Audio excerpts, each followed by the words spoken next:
All right, the Cavs beat the Knicks 110-104. I had the Celtics here. I had the Knicks Cavs here. It was very hard. Like, it was interesting, like, trying to, and I've done this before. It's not the first time I've done it, but, like, it's interesting always being like, all right, so how did the Bucks guard the pick and roll here? What do the Knicks do? And so, like, this is coming from somebody who is trying to analyze two games at once and is also a Knicks fan who's also not that mad at the loss.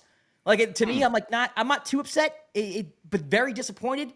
I was texting Zach. Zach and I were texting the whole time. We were just talking about how fugazi the Cavs are. And then Jalen Brunson goes down, and then the Cavs take the lead and then, like, don't relinquish it. So now I feel stupid. But shout out to the Cavs, man. They're 4-0. Darius Garland played his ass off. And typically when the Knicks lose to the team like the Cavs, or just the Cavs in general, it's because Garland goes off or Donovan Mitchell goes off, and they really don't have any answers for that. Jalen Brunson did not play well. He got hurt. Karl-Anthony Towns was basically invisible. Yep. That's kind of frustrating for me. So as a Knicks fan, it's like, we got you to be this second guy here. Like, you got to show up. Say what you want about Julius. Julius had a bad game. It's because he went down swinging. Yeah. for better or worse. Yeah, for better or worse, man. Julius was swinging no matter what. I want to see that from Cat. Not too great defensively, if I'm being honest with you. I thought OG played well in the first half. Mikal Bridges seems to get lost. They need to figure that out, like, how to keep him more involved.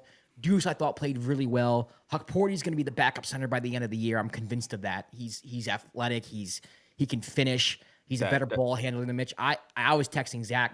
Zach's going to be like this phantom guy who we talk about on the down that no one knows what we're talking about. But I was texting Zach saying, I think long-term I actually might prefer Huck Porty over Mitch. And a lot of my reasons for that is he finishes better. He can handle the rock better. He has a little bit of a hook shot. I don't know if Mitch is phenomenal defensively, so he has a long way to go to get there.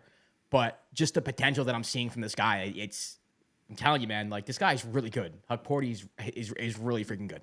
The offensive foul call on him was big. It was a foul. It was a foul, but like, if it was an end one, that would have I feel like that was a turning point. Oh, yeah, momentum and everything's going the Knicks' way. But, I mean, listen, as a Knicks fan, I'm just give credit to the Cavs, man. They played better. They played better since Brunson got hurt on. And I'm not saying I'm not even saying that as like if Brunson didn't get hurt. I'm just saying like that was the moment. That's exactly what you're saying. I hear you. No, I'm not, because Brunson came back and they still won. You know, so it's not like they won because Brunson got hurt. What I'm saying is, to me, that was kind of the turning point of the game. Brunson gets hurt, and then the Knicks didn't know what to do. And then Brunson gets back, and they were out of sorts and just couldn't figure things out. A lot of that was give credit to the Cavs defense. Cavs played good defense in the second half. Couldn't stop Darius Garland. For me, and I'm sure we'll talk about this in the power rankings, I like the Cavs. I think they're good. I think they're chilling still second round. They're 4-0 right now, but three of those wins came against Toronto, Washington, and Detroit. So not to knock them down. You play who's on your schedule. Three very tough teams. Legit tough teams. What are you saying? But what was your first? What were your overall impressions on the game? Oh, it was I know from a Knicks fan perspective, just because so many of my close friends are Knicks fans, including you and Zach. Phantom Zach. Yeah, Phantom Zach. It was a winnable game when it came down to it. So I think that's why you're not upset about it, because it was just a lot of momentum swings during the course of the game where there were times you guys were up. There were times the Cavs were up and they held on to the lead and won at the end. Like you said, Cat needs to do more, and he should be doing more. The best part about having him on the floor is how wide open the floor was during the course of the game. It just kept being highlighted by the announcers. You're like, yo, the floor is so wide open, which was true. But I didn't see as much as effective play from the rest of the perimeter players that I did the previous games. Yeah. Even though Mikal had a good game numbers-wise, it just didn't feel like he had a great game. Same with OG. OG, I thought played well in the first half. Played well in the first half, yeah. Yeah. But there was at times there was a lot of silly turnovers that kept happening. Josh Hart kept getting hurt randomly. That's why he's down. The one thing I was going to ask you about, this is and it's so early in the season. Then we're going to harp on until it's not early in the season anymore.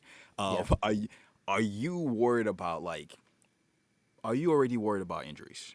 Because it's like when Brunson went down, I was like, oh shit, no. No, no, no, no. Even I'm the type of person like I don't care if I don't support a team. I don't like to see star players or good players down. I just don't. I want to see a fully healthy team because that's to me is the best basketball. So when Brunson went down, I'm glad he came back. Josh Hart went down also. I was like, okay, but he was able to come back and still play. And he went back. He went back He out. I went don't know back. if you saw that. Yeah. Yeah, and he went back out. Okay, so then you also without pressures currently. You're obviously without Mitch Robb. Yeah. Is there something like in the back corner of your head? Or is there something you're worried about? You're like, this is something that could affect the team later because the potential for your team right now, in your mind, is championship. Like regardless, like you Almost. make Yeah, these almost there. you make these moves because you championship window. So do you think it's something that's like in the back of your mind? You're like you're starting to worry about slowly. It's not. I'm more worried about the bench and different lineups that Tibbs throws out there. You know, it's a new team, so I'm getting like last year. I knew the lineups, right? I knew that DiVincenzo and Hart, like I knew everybody's role, people off the bench, how Tibbs can mix and match with everybody, and the team fit. Like, and it made a lot of sense. I think this team makes sense. I don't know what lineups I'm comfortable with, and I don't think this team is particularly deep right now. So for me, it's more of that. So obviously injuries can make you less deep, and it's like, well, if one person goes down, then all of a sudden all hell breaks loose. But for me, like my biggest concern right now is just mixing and matching lineups and what Tibbs throws out there. And then my second biggest concern is Cat in the sense where it's like, dude, you need your imprint on every game. Yeah. You have to have your imprint on every game. 4 for 8. You took 8 shots. Are you kidding me? Come on, bro. Yeah, that's what are we doing? And it wasn't like you weren't touching the ball. You were. So I don't know, man. Like again, I'm not upset about this because at the end of the day, again, this is gonna sound so arrogant, but like the Knicks are better than the Cavs. They are. There's no doubt in my mind if they played in the playoffs, the Knicks win that series in 5-6 games. We'll see. I'm sorry. Like you couldn't. The Cavs couldn't beat the R.J. Barrett, Obi Toppin Knicks. That series went 5.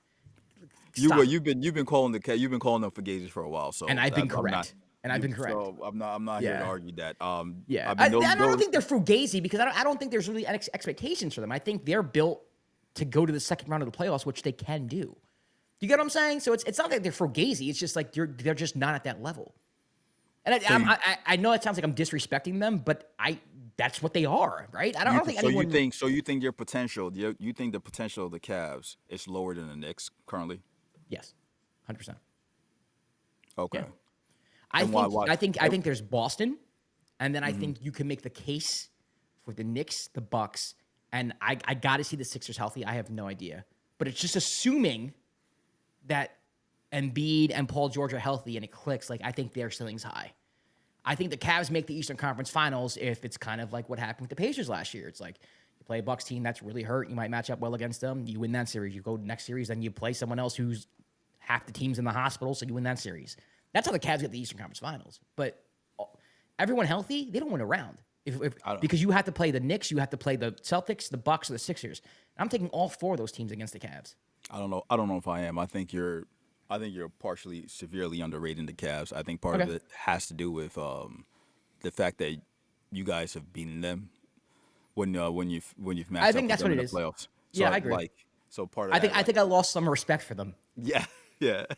It's like when you kick someone's ass, you're like, that guy's not gonna be he's not that good. And then you know what I mean?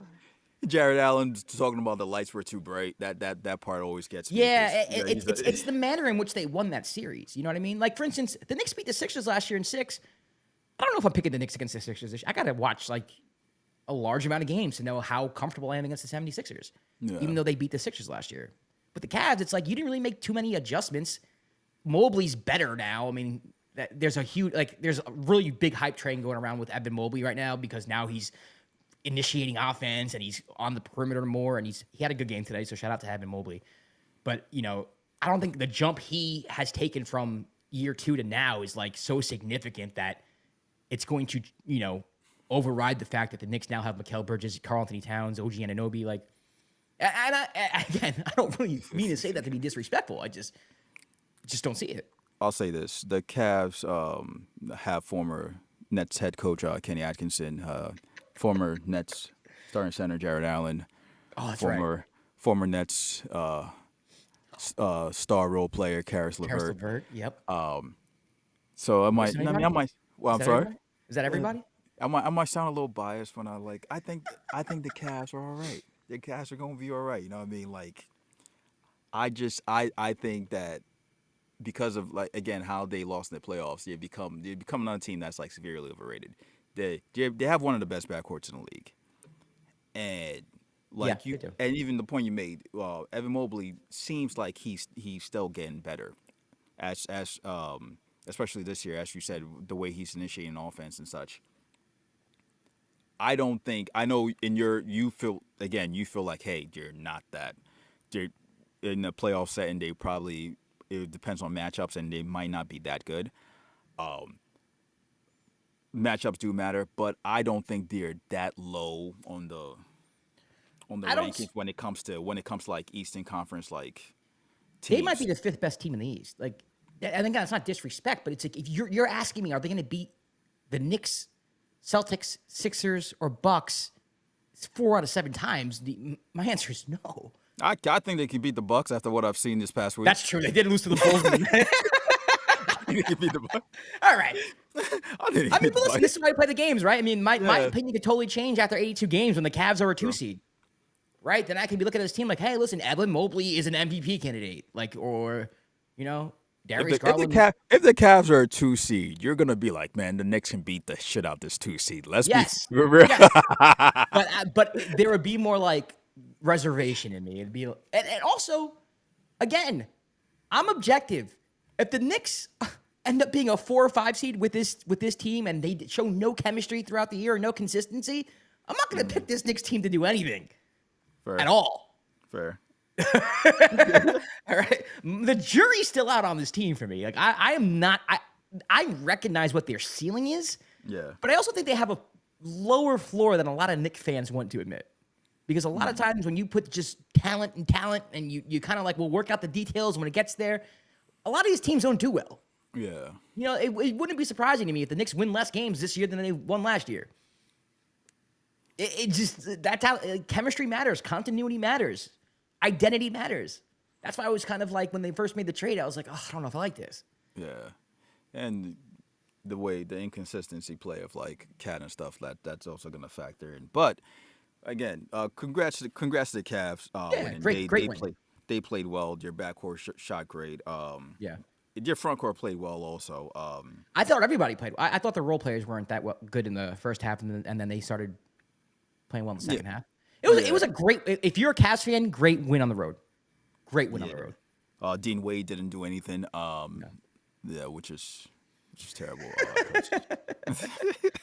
His brother Dwayne Wade just got a really weird statue for the Miami Heat, but that's a whole other story. I don't know get what those the hell jokes. that is. Yeah, I'm gonna get those jokes off later. But yeah, God. Jesus Christ. yeah, man, it's crazy. All right, well, the Cavs beat the Knicks, and I'm not too mad about it. Kwab and I are going to be reacting to Wolves Mavs tomorrow. We're going to be doing our power ranking soon, so look out for that, and also a full episode. Until then, stay tuned for another episode of The Dime.